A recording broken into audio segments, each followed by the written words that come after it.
This is the cold of winter for viola. I'm going to talk through a few of the measures and sections in your music, and then I'll play through the entire piece for you. So starting right at the beginning, make sure we're getting that low 2 set on D for an F natural. And your notes should be still mezzo piano, a little bit lighter, but because they're pizzicato and you're trying to play underneath the first violins, you still do need to play out just a little bit more so your notes can be heard clearly.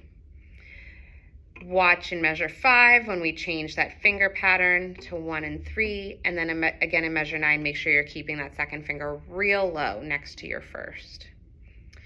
Then we're gonna jump down to measure 21.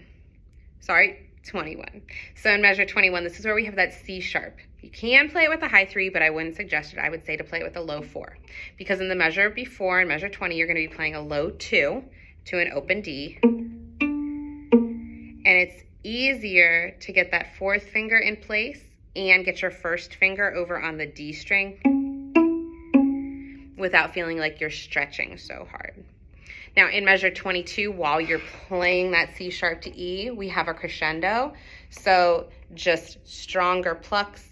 The violins are gonna be playing arco, so it'll just kind of help if we're plucking a little bit stronger. And then in measure 23, get that low 2 set your bow so it's a little bit closer to the bridge, starting lower in our bow.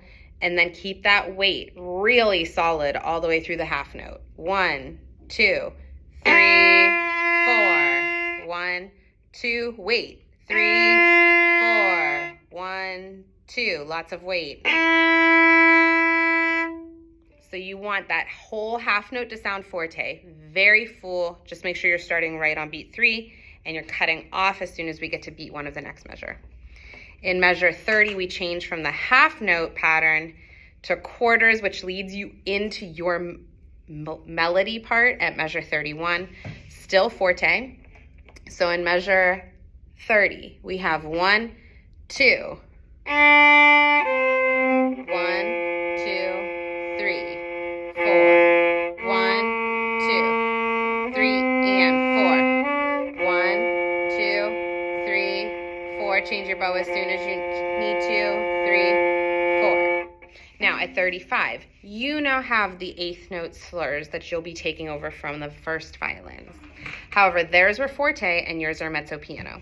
So as soon as you get to measure 35, make sure you're trying to keep your bow balance point to upper half, staying closer to the middle so that you can pull enough bow for smooth slurs, but you're not overdoing it.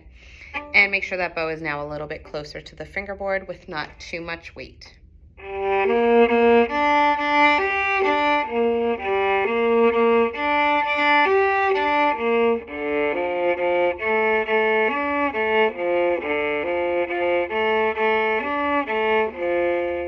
Now we're at measure 39 and you can see you instantly have a dynamic change to fortissimo. So as soon as you go for that open G, get that bow set as close to the bridge as you can, add a lot of weight and really pull. 1, 2, 3. Stay close to the bridge. 3 and 4. 1, 2, 3, 4. Again, another C sharp, so high 3 between our 3rd and 4th tape. 1, 2, 3, 4. By the end of that whole note, you have to decrease the weight, slow your bow down a little, and try to move a little bit closer to the fingerboard because now we're doing a decrescendo down to mezzo piano. And then for mezzo piano, your pizzicato note is D. So you can just use your right finger and pluck. If you're having trouble getting your bow in your hand and plucking by beat 1, you can use the ring finger on your left hand and pluck the D. So it would be 1, 2, 3, 4. 2, 3, 4. That gives your right hand more time to get over to pluck.